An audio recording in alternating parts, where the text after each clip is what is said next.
অন্ধকার দূর করে হেদায়েতের আলোক বর্তিকা তিনি জ্বালিয়েছেন। এই কথাগুলো শুধু আমাদের নয়, বরং বিশ্ব ইতিহাসের সব শ্রেণী পেশা ধর্ম বর্ণ নির্বিশেষে সমগ্র মানব জাতির এগুলো ঐক্যমতের কথা। এই পৃথিবীতে মুহাম্মদুর রাসূলুল্লাহ সাল্লাল্লাহু আলাইহি ওয়াসাল্লামের মতো সফল ব্যক্তিত্ব আর দ্বিতীয় কেউ নেই। প্রশ্ন হলো, রাসূল সাল্লাল্লাহু আলাইহি ওয়াসাল্লাম এই যে ঐতিহাসিক সাফল্য অর্জন করেছেন, পৃথিবীতে এই যে বিশাল পরিবর্তন আনয়ন করেছেন, অন্ধকার যুগে মানবতার আলো জ্বালিয়েছেন, এটা তিনি কিভাবে করেছিলেন? কোন পদ্ধতিতে, কোন প্রক্রিয়ার মাধ্যমে? মুহতারাম হাজিরিন, আলোচ্য আয়াতের মধ্যে আল্লাহ পাক রব্বুল আলামিন সেই আলোচনাই করেছেন যে কিসের মাধ্যমে, কোন প্রক্রিয়ায় নবী আকরাম সাল্লাল্লাহু আলাইহি ওয়াসাল্লাম তিনি তার এই সফল পরিবর্তন, সফল ইনকিলাব, সফল বিপ্লব সাধন করেছিলেন। কিসের মাধ্যমে? এক কথায় বলতে গেলে রাসূল আকরাম সাল্লাল্লাহু আলাইহি ওয়াসাল্লামের জীবনের যে কর্মসূচিগুলো, সেই কর্মসূচিগুলোই ধারাবাহিকভাবে আমার তেলাওয়াতকৃত আলোচ্য আয়াতের মধ্যে উঠে এসেছে। আমার তেলাওয়াতকৃত এই আয়াত, যেটা আমি সূরাতুল জুমআ থেকে তেলাওয়াত করেছি, ঠিক একই বিষয়বস্তুর আরেকটি আয়াত আল্লাহ পাক নাজিল করেছেন সূরাতুল বাকারার মধ্যে। সামান্য একটু শব্দের পার্থক্য, কিন্তু মূল বিষয়বস্তু একই। সূরাতুল বাকারার মধ্যে আল্লাহ পাক যে বিষয়গুলো বলেছেন, খলিলুল্লাহ ইব্রাহিম আলাইহিস সালাতু ওয়াস সালামের দোয়া হিসেবে, আর সূরাতুল জুমআয় আল্লাহ পাক রব্বুল আলামিন সেই একই কথাগুলো বলেছেন ইব্রাহিম আলাইহিস সালাতু ওয়াস সালামের দোয়ার মঞ্জুরি এবং দোয়ার কবুল হওয়া হিসেবে। হযরত ইব্রাহিম আলা নবিয়িনা ওয়া আলাইহিস সালাতু ওয়াস সালাম তার সন্তান ইসমাঈল আলাইহিস সালামকে নিয়ে যখন মক্কার সেই মরু প্রান্তরে বাইতুল্লাহ তথা কাবাতুল্লাহ নির্মাণ করলেন, আল্লাহর হুকুমে তিনি বাইতুল্লাহ নির্মাণ করলেন। সেই বাইতুল্লাহকে আল্লাহ পাক রব্বুল আলামিন সারা পৃথিবীর মার্কাজ, সারা পৃথিবীর কেন্দ্রীয় মার্কাজে আল্লাহ পাক পরিণত করবেন। সেন্টার হবে সারা পৃথিবীর। সেই বাইতুল্লাহকে নির্মাণ করার জন্য ইব্রাহিম আলাইহিস সালামকে আল্লাহ হুকুম করেছিলেন। ইব্রাহিম আলাইহিস সালামের সামনে তখন মক্কার তৎকালীন সময়ের বাস্তবতা ছিল যে মক্কা নগরী এমন একটা জায়গা যেখানে শুধুমাত্র পাহাড় আর পাহাড়, চারিদিকে শুধু পাথুরে ভূমি। সেই পাহাড়ের উপত্যকা ছাড়া সেখানে আর কিছুই নাই। এক চিলতে মাটি পর্যন্ত সেই ভূমিতে নাই। কোন ফল ফসল, ফুলের গাছ তো দূরের কথা, একটা সাধারণ ঘাস বা গাছ পর্যন্ত সেখানে উৎপন্ন হয় না। বিওয়াদিন গায়রি জি জারইন, সেই রকম কোন ফল নাই, ফসল নাই, উৎপাদন নাই। সেখানে তেমন কোন গুরুত্বপূর্ণ, আকর্ষণীয় অন্য কোনো কিছু নাই যেটা সারা দুনিয়ার মানুষকে আকৃষ্ট করবে। বড় ধরনের কোনো জনবসতি নাই। এই অল্প কিছুদিন আগে এখানে ছোট্ট একটা বসতি গড়ে উঠেছে বনু জুরহুমের। তো এই বাইতুল্লাহ সারা দুনিয়ার মানুষের জন্য মারজা হবে, সারা দুনিয়ার মানুষের জন্য কেন্দ্রবিন্দুতে পরিণত হবে। এটা হবে কিভাবে? এমনি এমনিতে হওয়া সম্ভব নয়। কোন বিল্ডিং দিয়ে মার্কাজ হয় না, কোন ভবন দিয়ে, কোন দালান কোঠা দিয়ে, কোন ইমারত দিয়ে, দুনিয়াতে কোনো জিনিসের কেন্দ্র বা মার্কাজ তৈরি হতে পারে না। মার্কাজ হওয়ার জন্য মার্কাজি কর্মসূচির প্রয়োজন হয়, কেন্দ্র হওয়ার জন্য কেন্দ্রীয় কর্মসূচির প্রয়োজন হয়। আর সেই কেন্দ্রীয় কর্মসূচি, মার্কাজি কর্মসূচি, এটা হাওয়া থেকে নেমে আসে না। সেটা সেই কেন্দ্রীয় কর্মসূচির জন্য, মার্কাজি কর্মসূচির জন্য প্রয়োজন হয় একজন মার্কাজি শখসিয়ত, কেন্দ্রীয় ব্যক্তিত্বের প্রয়োজন হয়। এই জন্য ইব্রাহিম আলাইহিস সালাতু ওয়াস সালাম বাইতুল্লাহ শরীফ নির্মাণ করে আল্লাহর কাছে দোয়া করলেন, রব্বানা ওয়াবআস ফীহিম রাসূলাম মিনহুম ইয়াতলু আলাইহিম আয়াতিকা ওয়া ইউআল্লিমুহুমুল কিতাবা ওয়াল হিকমাতা ওয়া ইউযাক্কিহিম ইন্নাকা আনতাল আজিজুল হাকীম। ইব্রাহিম আলাইহিস সালাম আল্লাহর কাছে দোয়া করলেন যে আল্লাহ, আপনি এই মক্কার অধিবাসীদের মধ্য থেকে একজন ব্যক্তিকে রাসূল হিসেবে প্রেরণ করেন, যেই রাসূল এই জাতির নিকট প্রেরিত হয়ে 4টি কর্মসূচি পালন করবে। কয় কর্মসূচি? 4টি কর্মসূচি পালন করবে। এই 4 কর্মসূচির মাধ্যমেই ইব্রাহিম আলাইহিস সালাতু ওয়াস সালাম আশাবাদ ব্যক্ত করেছিলেন যে এই 4 কর্মসূচির মাধ্যমে সর্বপ্রথম আল্লাহর ঘর বাইতুল্লাহ আবাদ হবে, মক্কা নগরী আবাদ হবে, জাজিরাতুল আরব আবাদ হবে, আরব ভূখণ্ড আলোকিত হবে। আর তারপর সেই আলো আটলান্টিক মহাসমুদ্রের প্রান্ত থেকে আফ্রিকার মহাজঙ্গল পর্যন্ত বিস্তৃত হবে। সারা দুনিয়া সে আলোয় আলোয় উদ্ভাসিত হয়ে উঠবে। বিস্ময়কর বিষয় হলো, ইব্রাহিম আলাইহিস সালাম একজন রাসূলের আগমনের দোয়া করলেন, একজন রাসূল প্রেরণ করবার দরখাস্ত করলেন আল্লাহর নিকট, যেই রাসূলের কর্মসূচি হবে 4 দফা কর্মসূচি। 6000 বছর পরে আল্লাহ পাক রব্বুল আলামিন ইব্রাহিম আলাইহিস সালাতু ওয়াস সালামের সেই দোয়ার প্রতিশ্রুতি, সেই দোয়ার পরিপ্রেক্ষিতে, সেই দোয়ার ফলস্বরূপ আল্লাহ পাক যখন তার সেই মহান মানব, সেই নবীকে, সেই রাসূলকে আল্লাহ প্রেরণ করলেন, তখন সেই রাসূলের বৈশিষ্ট্য আর কর্মসূচি হিসেবে আল্লাহ পাক রব্বুল আলামিন সেই রাসূলের দায়িত্ব হিসেবে, সেই রাসূলের কাজ কি হবে সেই কাজ বর্ণনা করতে গিয়ে ওই 4 দফা কর্মসূচির কথাই আল্লাহ উল্লেখ করেছেন। 6000 বছর পূর্বে জনমানবহীন এই পাথুরে প্রান্তরে দাঁড়িয়ে খলিলুল্লাহ ইব্রাহিম আলাইহিস সালাতু ওয়াস সালাম আল্লাহর নিকট যেই 4 দফা কর্মসূচির দোয়া করেছিলেন। এই জন্য সূরাতুল বাকারার আয়াত আর সূরাতুল জুমার আয়াতের মধ্যে একটা চমৎকার সাদৃশ্য রয়েছে।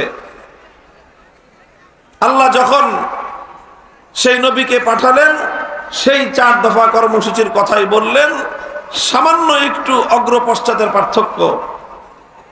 সুতরাং এখান থেকে আমরা স্পষ্ট উপলব্ধি করতে পারি যে কেন্দ্রীয় নেতৃত্বের জন্য, বিশ্ব সভ্যতায় আমূল পরিবর্তনের জন্য, অন্ধকার এবং জাহেলিয়াতকে দূরীভূত করে সারা দুনিয়াকে আলোকবর্তিকায় উদ্ভাসিত করতে হলে আজও পর্যন্ত 4 দফা সেই কর্মসূচির কোনো বিকল্প নাই।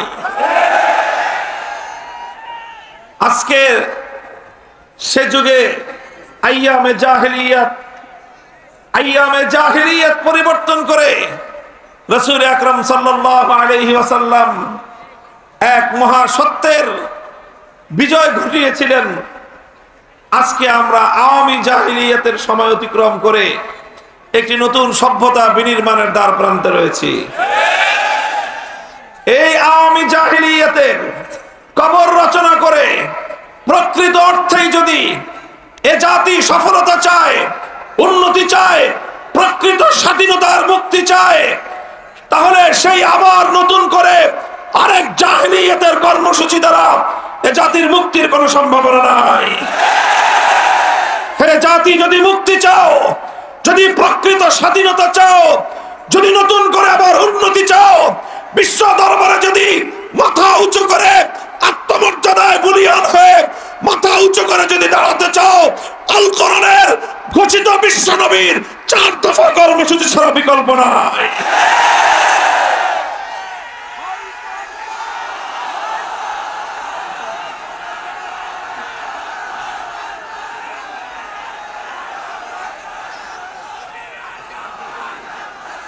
মুহতারাম হাজিরিন, খুব সংক্ষিপ্ত আলোকপাতের মাধ্যমে রাসূল আকরাম সাল্লাল্লাহু আলাইহি ওয়াসাল্লামের পালিত, অনুসৃত, বাস্তবায়িত সেই 4 দফা কর্মসূচির সংক্ষিপ্ত আলোকপাত করব এবং আজকের প্রেক্ষিতে সেই 4 দফার বাস্তবায়ন বিষয়ে আপনাদের সম্মুখে কিছু সুপারিশ আমাদের পক্ষ থেকে উপস্থাপন করব ইনশাআল্লাহ। প্রথম যেই কথা, রাসূল আকরাম সাল্লাল্লাহু আলাইহি ওয়াসাল্লামের এই 4 দফা কর্মসূচির একটা বিষয়কে কেন্দ্র করে আবর্তিত হয়েছিল, একটা কেন্দ্রীয় পয়েন্ট ছিল সেই 4 দফা কর্মসূচির। নবী করিম সাল্লাল্লাহু আলাইহি ওয়াসাল্লামের সেই 4 দফা কর্মসূচি, সেই 4 দফা কর্মসূচির মূল কেন্দ্র ছিল কিতাবুল্লাহ, কোরআনে কারীম। মূল কেন্দ্র কি ছিল? কোরআনে কারীম। এদিকে দেন, এদিকে দেন, ওদিকে ঘুরেছেন কেন? দিতে বলছে এদিকে সরাই দেন আপনারা। মানুষের মুখের উপরে দিয়ে রাখছেন, মানুষ দেখতে পারতেছে না। কথা বলে না, আওয়াজ হবে না। আরে ওদিকে দিচ্ছেন কেন ঘুরায়া? আমার দিকে দেন, এদিকে দেন, এদিকে।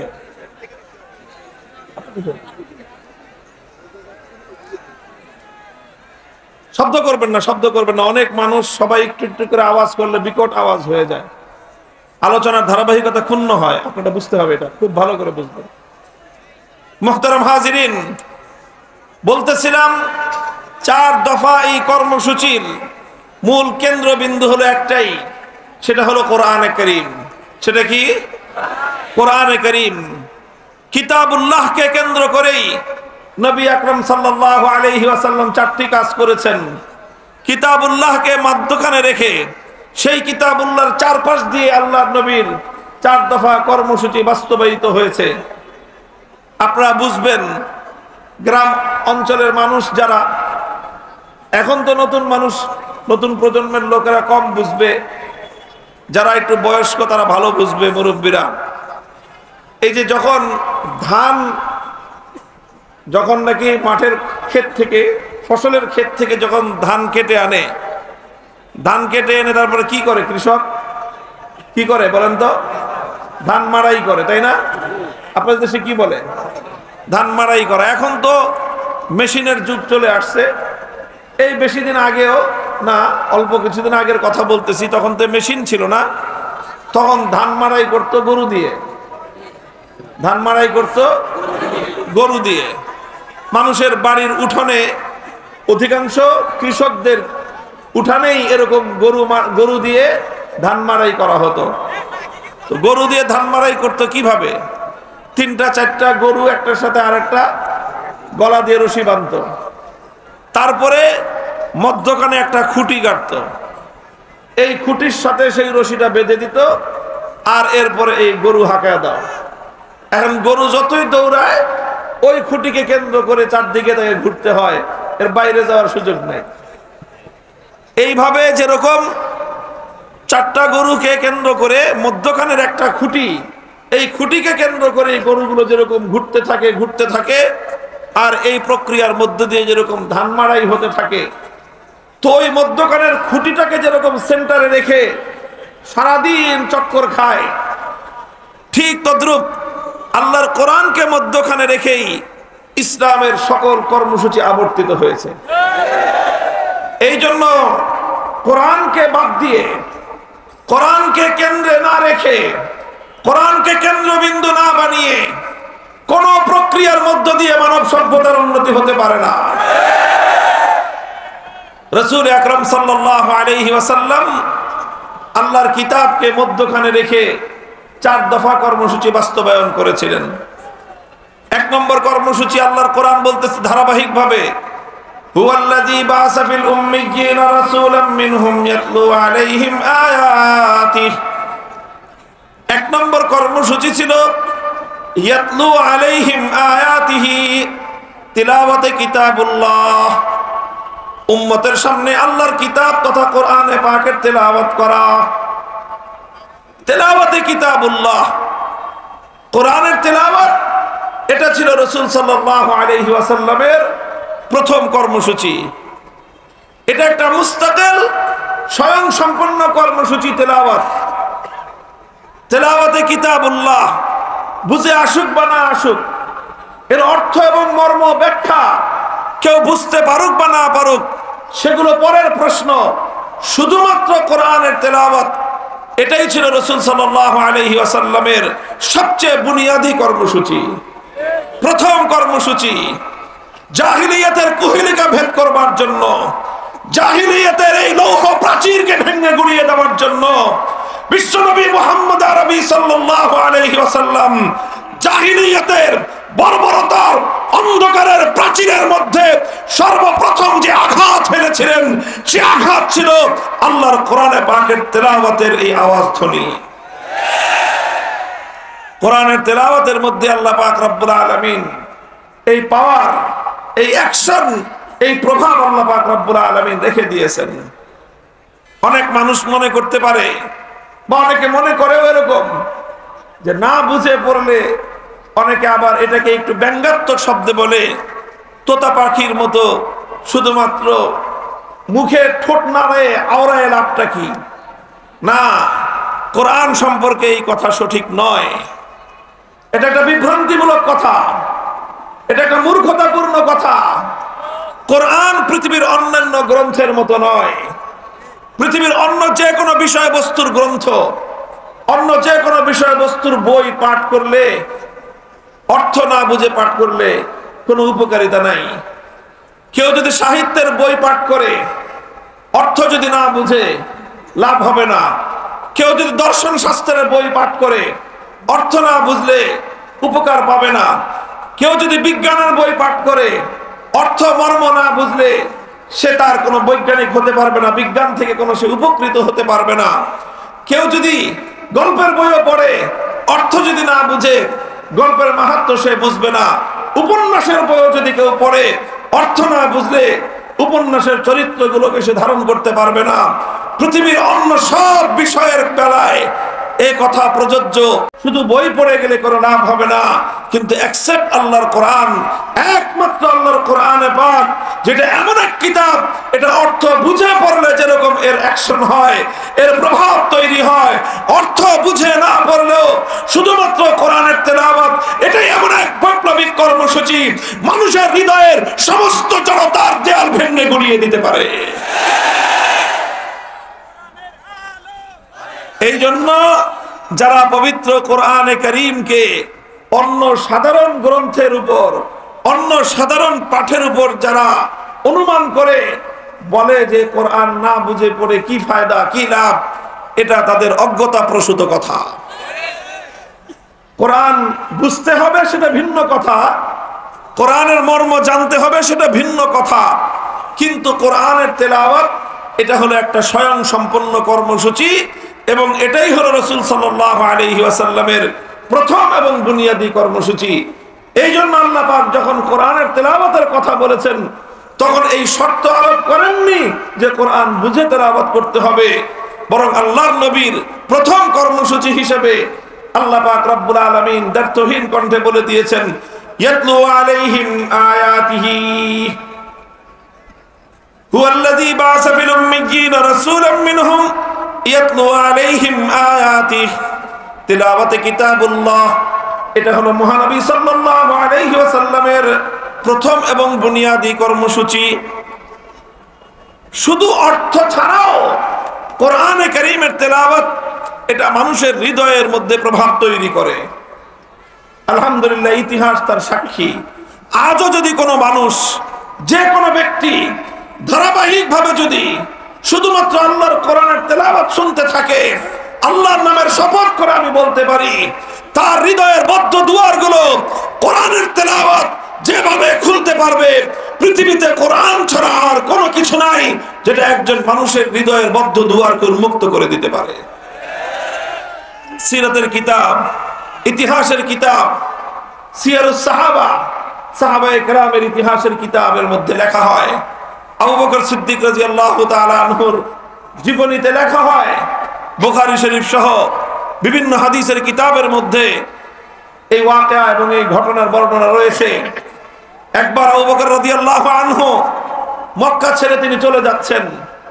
পথিমধ্যে মক্কার একজন আরবের একজন প্রসিদ্ধ নেতা সরদার ইবনুদ দাগিনা তার নাম, ইবনুদ দাগিনার সঙ্গে সাক্ষাৎ। ইবনুদ দাগিনা আবু বকর সিদ্দিককে, আবু বকরকে জিজ্ঞাসা করলেন, কোথায় যাচ্ছেন? আবু বকর বললেন যে মক্কায় থাকবো না। কেন থাকবেন না?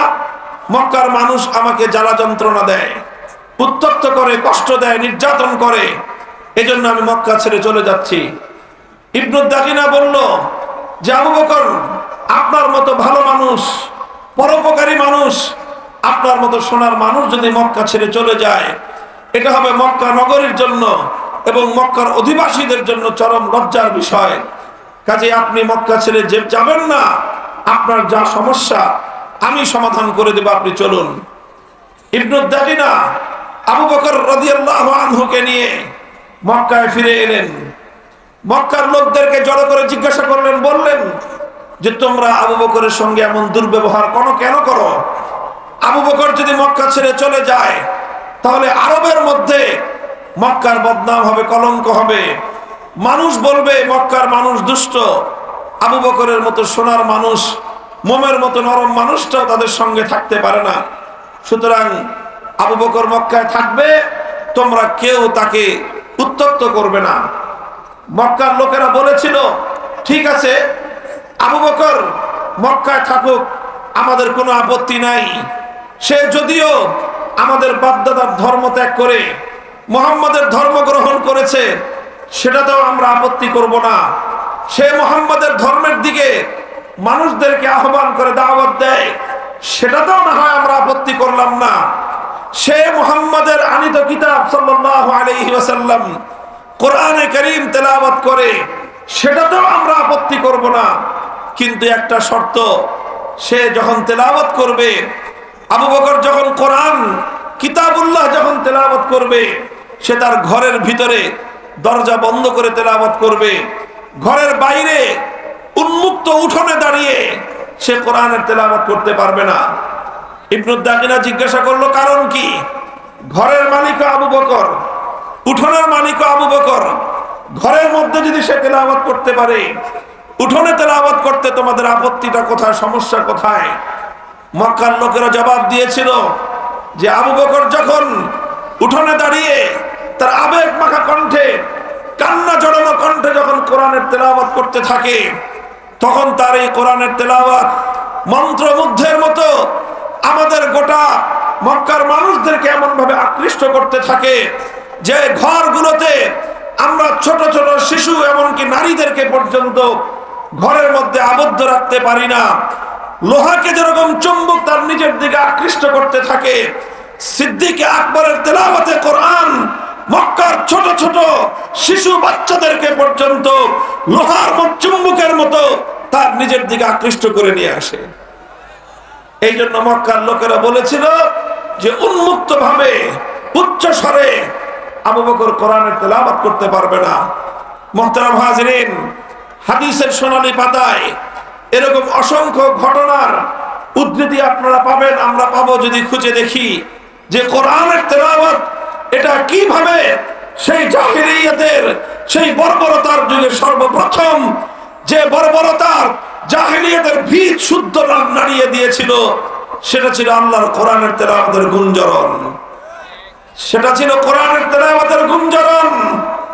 আজকে এই পাষাণ হৃদয়ের, এই আধুনিক একবিংশ শতাব্দীর ইট পাথরের এই সভ্যতার যুগেও সকল বর্বরতা, সকল অন্যায়, অবিচার, জুলুম, বৈষম্যের বিরুদ্ধে যদি সত্যিকার অর্থে মানবতার বিজয় কেউ কামনা করো, আমি আল্লাহর নামের হাজারবারের শপথ করে বলতে পারি, এই সমাজের ঘরে ঘরে মানুষের কর্ণকুহরে আল্লাহর কোরআনের গুঞ্জরণ তৈরি করা ছাড়া এর চেয়ে উত্তম কোন পন্থা দুনিয়াতে হতে পারে না।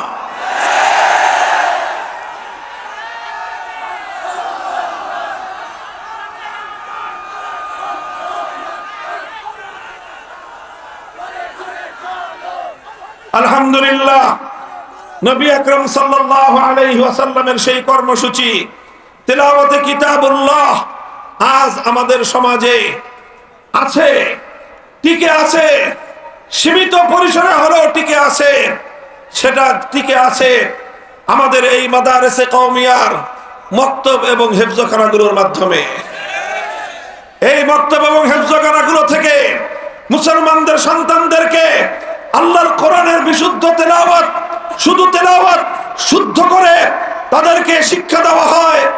আর আমাদের এই সোনার সন্তানেরা, কচিকাঁচা বাচ্চারা কোরআনের তেলাওয়াত নিয়ে মুসলিম সমাজের ঘরে ঘরে, মুসলিম সমাজের পাড়ায় পাড়ায়, মুসলিম সমাজের মহল্লায় মহল্লায় তারা আল্লাহর কোরআনের তেলাওয়াতের যে গুঞ্জরণ তুলে, সেই গুঞ্জরণের কারণে আজ আল্লাহর জমিনে কোন জাহিলিয়াতের দাঁত গায়ে বসতে পারে নাই। এজন্য তারা বারবার চেষ্টা করে, বারবার তারা চেষ্টা করে কোরআনের তেলাওয়াতের এই দুর্গগুলোকে উপড়ে ফেলতে। তারা এই মক্তব হেফজখানাগুলোর উপর নানা রকম বৈষম্যের নীতি চাপিয়ে এই মেহনতের ধারাকে বন্ধ করে দিতে চায়। এটা চেয়েছিল ব্রিটিশ সাম্রাজ্যবাদী শক্তি, এটা চেয়েছে সমস্ত জাহিলিয়াতের ধারক বাহক শক্তিগুলো নানা কৌশলে, নানা ষড়যন্ত্রের মধ্য দিয়ে মক্তব, হিফজ, কোরআনের এই শিক্ষা ব্যবস্থাকে সংকুচিত করে দেওয়ার পায়তারা চালিয়েছে। কথা বলেন ঠিক না বেঠিক? মনে রাখতে হবে, এটা আল্লাহর কোরআনের সবচেয়ে বুনিয়াদী মারকাজ।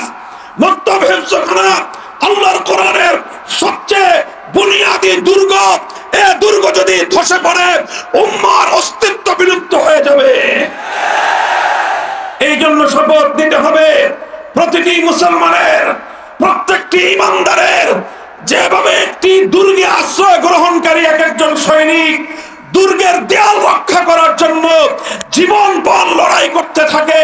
হে বাংলার উম্মত, উম্মতে মুসলিমার সদস্যরা, উম্মতে মুহাম্মাদিয়ার সদস্যরা, আমাদেরকে শপথ নিতে হবে, কোরআনী প্রতিষ্ঠানের উপর যদি কেউ কোনো আঘাত করবার চেষ্টা করে, হামলা করবার চেষ্টা করে, সংকুচিত করবার চেষ্টা করে, জীবনের বিপদ বিনিময় হলেও গোটা জাতি ঐক্যবদ্ধভাবে সেই ষড়যন্ত্রে রুখে দাঁড়াতে হবে।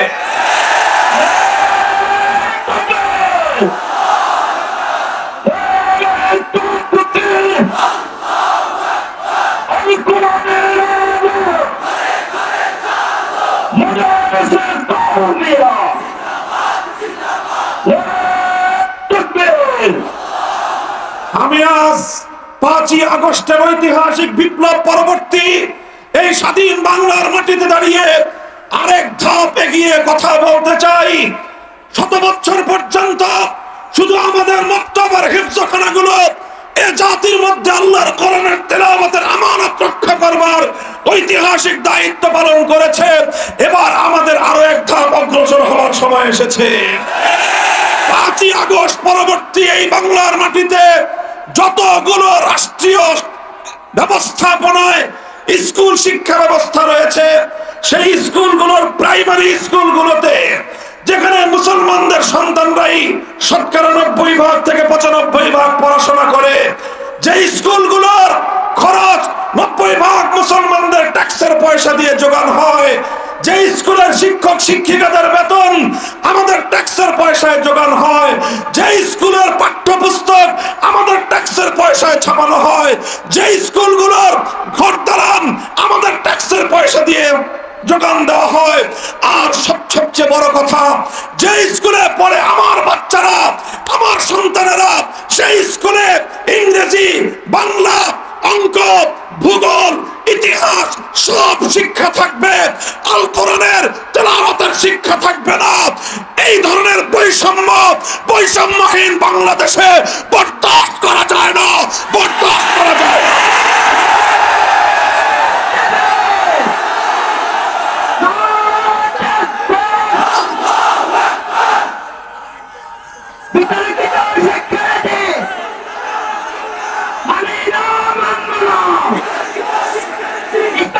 শিক্ষানীতি মানি না, মানব না।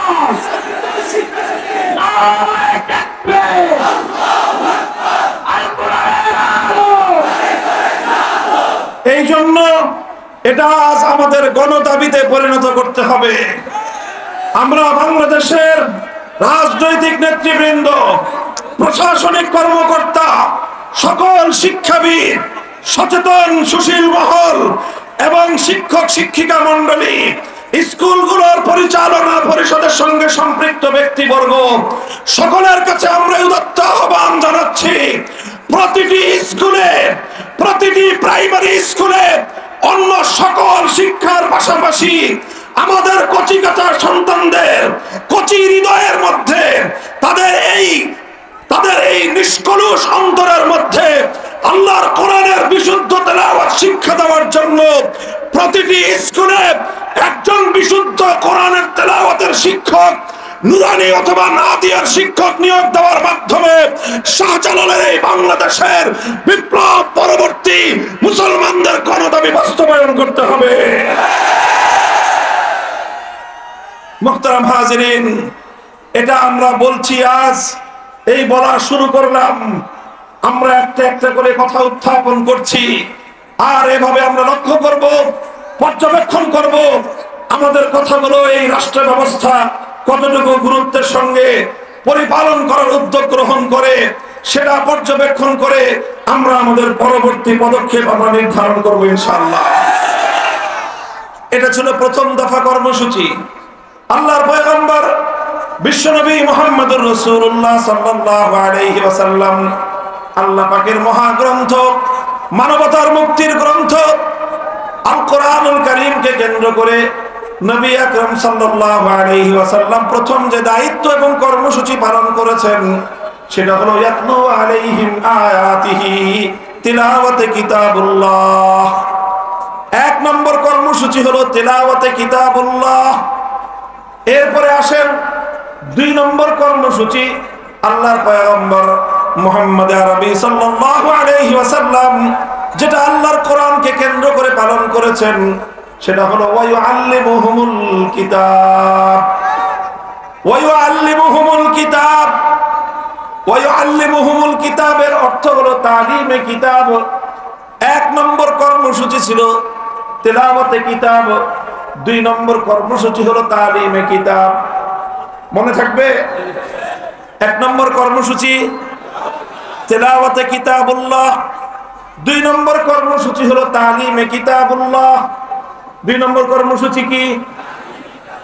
তালিমে কিতাবুল্লাহ অর্থ হলো যেই কোরআনকে তুমি তেলাওয়াত করলা, যেই কোরআনের তেলাওয়াতকে তুমি কর্ণকুহরে গুঞ্জরিত করে হৃদয়ের মণিকোঠায় জাহিলিয়াত এবং অন্ধকার দূরীভূত করবার জন্য তুমি গ্রথিত করলা, এবার তুমি সেই কোরআনের প্রতি আরো মনোযোগী হও। শুধুমাত্র কোরআনের তেলাওয়াতের মধ্যেই যেন তোমার দায়িত্ব ক্ষান্ত না হয়। ২ নম্বর কর্মসূচি হলো তালিমে কিতাবুল্লাহ তথা আল্লাহর কিতাবের মর্ম, অর্থ, উদ্দেশ্য, ব্যাখ্যা আল্লাহর বান্দাদেরকে, বিশ্ববাসীকে অবগত করানো, শিক্ষা দেওয়া।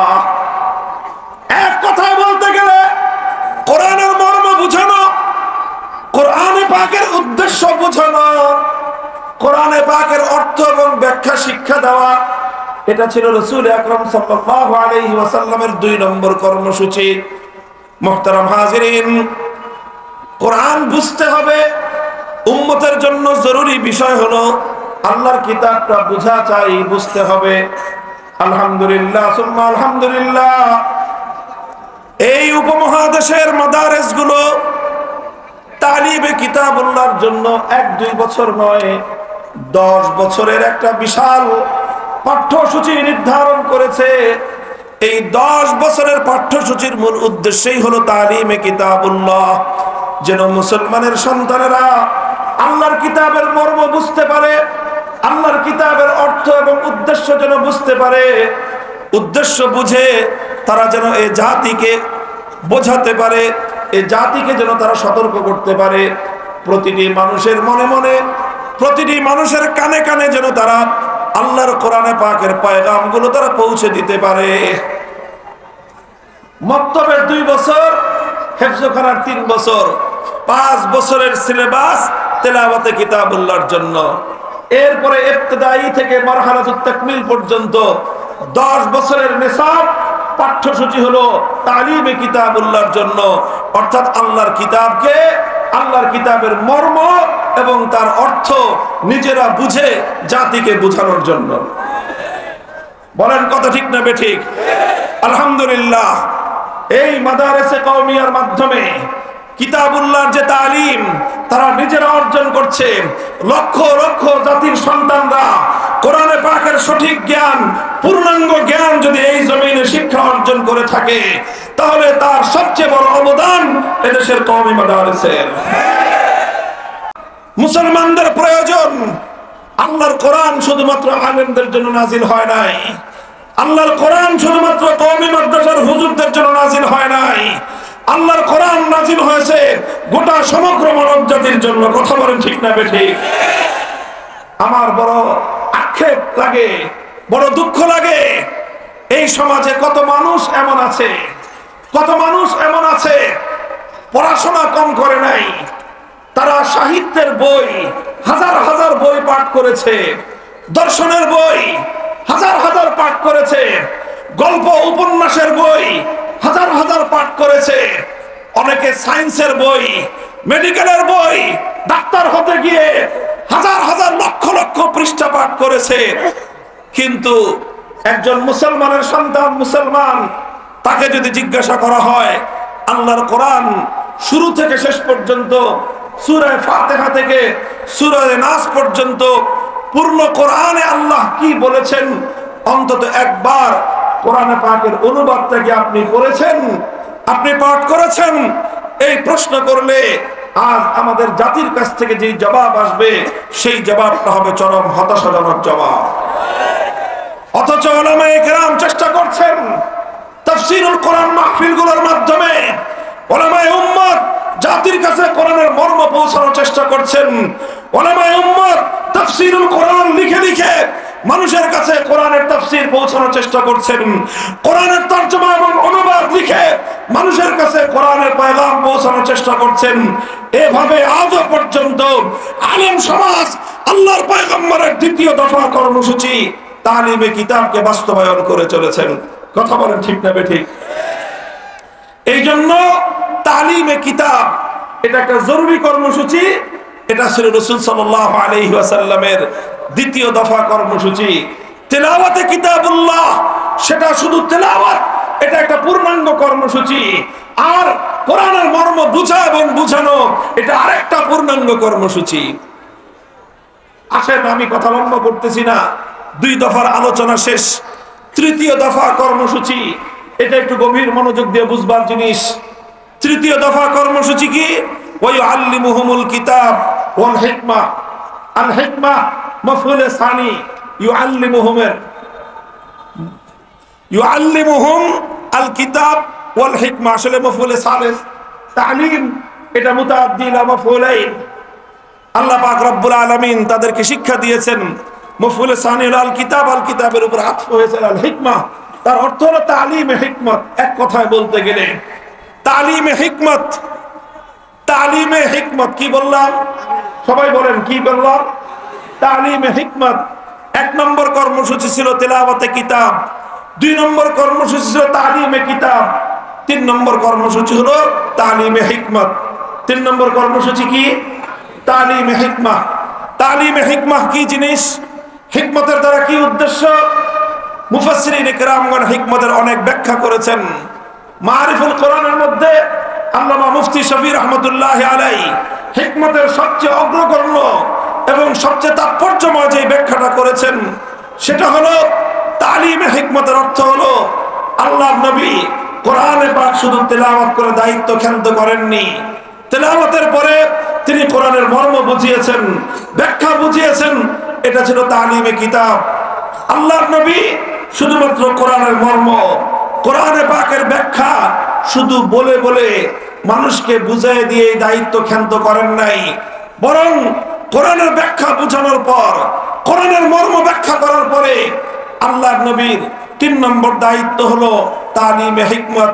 তালিমে হিকমতের অর্থ হলো যেই আয়াত তেলাওয়াত করলা, কোরআনের যে অংশ তুমি ব্যাখ্যা করে মর্ম বুঝালা, এবার 3 নম্বর দায়িত্ব হলো কোরআনে পাকের সেই আয়াতের অর্থ, সেই আয়াতের বিধান, সেই আয়াতের যে কথা, সেই বিধানটাকে কার্যে পরিণত করার মাধ্যমে আমলি ভাবে উম্মতকে দেখিয়ে শিক্ষা দেওয়া, এটার নামই হলো তালিমে হিকমত। অর্থাৎ এক কথায় বলতে গেলে কোরআনে পাকের প্র্যাকটিক্যাল করা। যারা জেনারেল শিক্ষার্থী বা জেনারেল শিক্ষার সাথে পরিচিত তারা খুব ভালো করে জানেন জেনারেল শিক্ষায় অনেক সাবজেক্ট এমন আছে যেগুলো শুধুমাত্র বই পড়ার মাধ্যমে, লেকচার শোনার মাধ্যমে সেই পড়াশোনাগুলো আয়ত্ত করা যায় না, বরং লেকচার শোনার পর সেটাকে আয়ত্ত করতে হলে প্র্যাকটিক্যাল করতে হয়। প্রত্যেকটা মেডিকেল কলেজে প্রত্যেকটা ক্লাসরুমের সাথে একটা করে প্র্যাকটিক্যাল ল্যাবরেটরি থাকে। সেখানে শিক্ষার্থীরা প্রথমে শিক্ষকদের কাছ থেকে বই পড়ে, লেকচার শুনে, বক্তব্য শুনে তারা ডাক্তার হতে পারে না, বরং যে বিষয়টা বইয়ের মধ্যে পড়ানো হলো, লেকচারের মধ্যে যে বক্তব্যটা তাদেরকে শোনানো হলো, সেটাকে পরিপূর্ণ বোঝানোর জন্য ল্যাবরেটরিতে নিয়ে তাদেরকে প্র্যাকটিক্যাল দেখানো হয়। প্রত্যেকটা মেডিকেলে ল্যাবরেটরি থাকে, মানব দেহের মাথা থেকে পা পর্যন্ত প্রত্যেকটা অঙ্গ প্রত্যঙ্গের নমুনা থাকে। তখন শিক্ষকরা ছাত্রদেরকে তার প্র্যাকটিক্যাল নমুনা দেখায় মানব দেহ সম্পর্কে, মানব দেহের চিকিৎসা সম্পর্কে পূর্ণাঙ্গ শিক্ষা তারা দান করেন। ঠিক তেমনি ভাবে আল্লাহর কোরআনে পাক এটা যতটা না থিওরিটিক্যাল গ্রন্থ, তার চেয়ে বেশি কোরআনে পাক এটা হলো একটা প্র্যাকটিক্যাল গ্রন্থ। কোরআনে পাক এটা কি? এটা প্র্যাকটিক্যাল গ্রন্থ। কোরআন শুধুমাত্র তেলাওয়াত শুনে আর শুধুমাত্র তাফসীর এবং ব্যাখ্যা শুনে আল কোরআনকে পরিপূর্ণ কেউ অনুধাবন করতে পারবে না। কোরআনকে অনুধাবন করতে হলে, কোরআনকে উপলব্ধি করতে হলে, কোরআনের হক আদায় করতে হলে, কোরআনের মর্ম এবং কোরআনের ব্যাখ্যা শুনবার পর যে জিনিসটা জরুরি সেটা হলো প্র্যাকটিক্যাল ভাবে কোরআনের এক একটা জিনিসের আমল এটা লক্ষ্য করতে হবে, শিক্ষা অর্জন করতে হবে। এটাই হলো তালিমে হিকমত। রাসূল আকরাম সাল্লাল্লাহু আলাইহি ওয়াসাল্লাম কোরআনে পাক সম্পর্কে 3 নম্বর দায়িত্বটা পালন করেছেন। উদাহরণস্বরূপ আল্লাহর কোরআনে আয়াত নাজিল হলো আকিমুস সালাত, আল্লাহর নবী আকিমুস সালাত তেলাওয়াত করলেন, 1 নম্বর দায়িত্ব পালন হলো। এরপরে সালাতের অর্থ বুঝালেন যে সালাত কাকে বলা হয়, সালাত ইবাদতটা কেমন ভাবে আদায় করতে হয়। আল্লাহর নবী সেটা সাহাবীদেরকে, উম্মতকে ব্যাখ্যা করে বুঝিয়ে দিলেন। এটা হলো তালিমে কিতাব। ব্যাখ্যা করে বুঝিয়ে দিয়েই তাদেরকে সালাতের শিক্ষা শেষ করতে পারেন নাই। এরপরে আল্লাহর নবী যেটা করেছেন, মসজিদে নববীর মিম্বারের উপরে আল্লাহর নবী উঠেছেন, মিম্বারের উপর উঠে 2 রাকাত নামাজ আদায় করেছেন। এরপরে সাহাবায়ে কেরামকে বলেছেন, সাল্লু কামা রাআইতুমুনি উসাল্লি, আমি ঠিক যেভাবে নামাজ পড়লাম, আমি ঠিক যেভাবে সালাত আদায় করলাম, আমার এই নামাজ দেখে দেখে তোমরা কোরআনে পাকের এই বিধান, নামাজের বিধানকে তোমরা এভাবে বাস্তবায়ন করবা। আল্লাহর নবী এটা বলেন নাই যে আমি যেভাবে বলেছি সেভাবে কোরআন তোমরা নামাজ পড়বে। এটাও বলেন নাই আমার কাছ থেকে তোমরা যেভাবে শুনেছো সেভাবে নামাজ পড়বে। আল্লাহর নবী কি বলেছেন? তোমরা আমাকে যেভাবে নামাজ পড়তে দেখেছো সেভাবে তোমরা নামাজ আদায় করবে। মুহতারাম হাজিরিন, এটাই হলো তালিমে হিকমত। আকিমুস সালাহ তেলাওয়াত হলো, এটা হলো তেলাওয়াতে কিতাব। সালাতের অর্থ কি, ইকামতের অর্থ কি বুঝিয়ে দিলেন, এটা হলো তালিমে কিতাব। এরপরে হলো সালাত বাস্তবায়ন করে আল্লাহর নবী প্র্যাকটিক্যাল বাস্তব আমলি নমুনা তাদেরকে দেখায় দিলেন, এটাই হলো তালিমে হিকমত। মুহতারাম হাজিরিন, শুধুমাত্র নামাজের বিধান নয়, শুধু ইবাদতের বিধান নয়, রাসূল আকরাম সাল্লাল্লাহু আলাইহি ওয়াসাল্লাম কোরআনে পাকের প্রত্যেকটা বিধান এভাবে প্র্যাকটিক্যাল বাস্তবায়ন করেই উম্মতের কাছে তিনি তার দায়িত্ব পালন করেছেন। হে ওয়ারাসাতুল আম্বিয়া, হে উম্মতের মধ্যে নবীর উত্তরাধিকারীরা, আজ আমরা যারা শুধুমাত্র তিলাওয়াতে কিতাব আর তালিমে কিতাবের মাধ্যমে দায়িত্ব ক্ষান্ত মনে করছি, আমাদের আরেকটা বিষয় উপলব্ধি করার বাকি রয়েছে। সেটা হলো আল্লাহ কোরআনের যেই বিধানগুলো বাস্তবায়ন না করলে কোরআনের সেই বিধানগুলোর হক আদায় হয় না, দাবি আদায় হয় না। সেই আয়াতগুলোর, কোরআনের সেই বিধানগুলো একটা একটা করে সমাজে, ব্যক্তি জীবনে, পরিবার জীবনে, সমাজ জীবনে বাস্তবায়ন করা, এটাও উম্মতের ঐতিহাসিক জিম্মাদারি। এই জিম্মাদারি আদায় না করলে তালিমে হিকমতের দায়িত্ব ক্ষান্ত হবে না। আমি দৃষ্টান্ত দিলাম এতক্ষণ পর্যন্ত নামাজের দ্বারা। এবার আরেকটা দৃষ্টান্ত শুনেন। আল্লাহর কোরআনে আয়াত নাযিল হয়েছে, আস-সারিকু ওয়াস-সারিকাতু ফাকতাউ আইদিয়াহুমা জাযাআন বিমা কাসাবা নাকালাম মিনাল্লাহ ওয়াল্লাহু আজিজুন হাকীম। আল্লাহর নবী কোরআনের তেলাওয়াত করলেন, এক নম্বর দায়িত্ব আদায় হলো। এরপরে আস-সারিকু ওয়াস-সারিকাতু, চোর যদি চুরি করে, নারী হোক বা পুরুষ হোক, সেই চুরির অর্থ কি, সেই চুরির মর্ম কি, সেটা আল্লাহর নবী বুঝিয়ে দিলেন। সংরক্ষিত স্থান থেকে কমপক্ষে 10 দিরহাম মূল্যমানের কোন সম্পদ যদি কোনো ব্যক্তি মালিকের অনুমতি ছাড়া তার অগোচরে যদি সংরক্ষিত জায়গা থেকে 10 দিরহামের মূল্যবান কোন সম্পত্তি কেউ নিয়ে নেয়, এটাকে ইসলামের পরিভাষায় বলা হবে চুরি।